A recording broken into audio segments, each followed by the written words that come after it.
Okay. Thank you for introducing me, Ashley. Again, my name is Danaya Snavely. I'm a junior at Linden Public High School. Michael Knowles said, "Whoever controls the words controls the culture." Cancel culture. We hear this phrase so often, but what is cancel culture, and why should you even be concerned about it?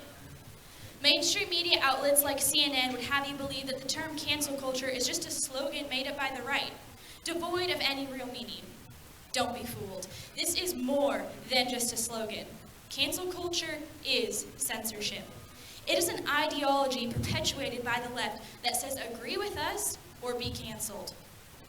Cancel culture is a more modern form of the political correctness arguments and far more dangerous. It is continually bringing us closer to losing intellectual diversity and our First Amendment rights.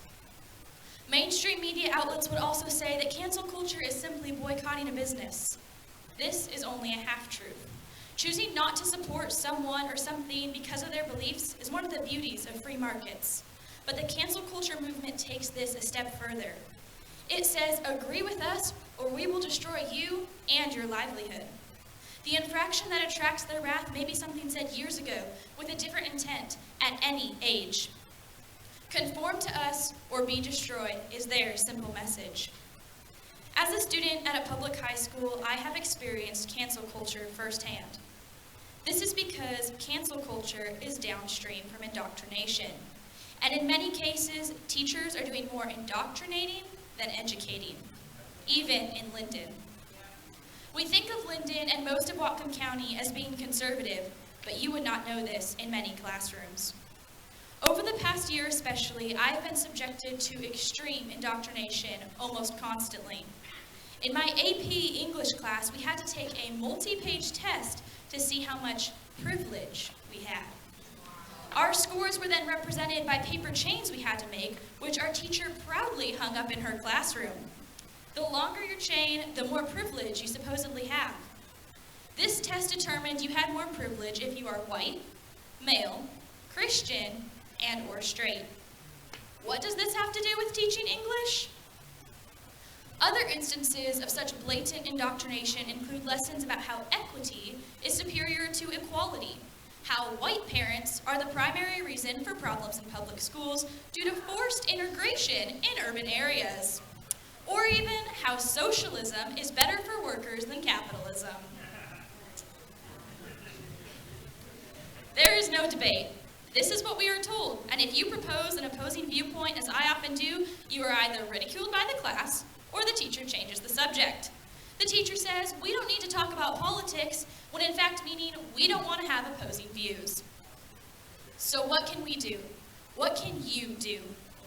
When talking about this war on culture, the future can look very distressing. However, there is hope. There is hope for everyone from any generation. Students and adults, don't be afraid to stand up for your beliefs. Be unapologetic. Do not apologize for being conservative. Do not apologize for being Christian. And do not apologize for being pro-life.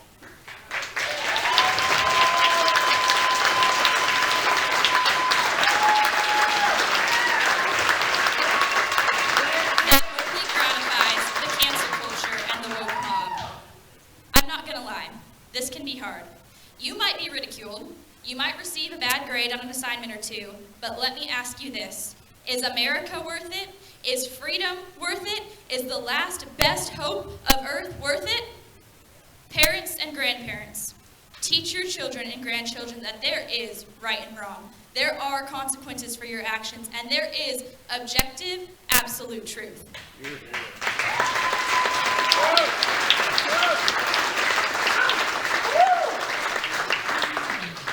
I was raised in a Christian home. I was raised in a home where my parents did not really talk about politics much, but I was raised with the former three principles. This is why, even after switching to public school from homeschool, I was able to stand firm in my beliefs and not fall victim to indoctrination or cancel culture. Everyone, fight for truth. Remember, as Michael Knowles says, truth is reality, regardless of anyone's feelings or perceptions. When you are fighting for and living in truth, all the struggles of this life will be worth it. Thank you.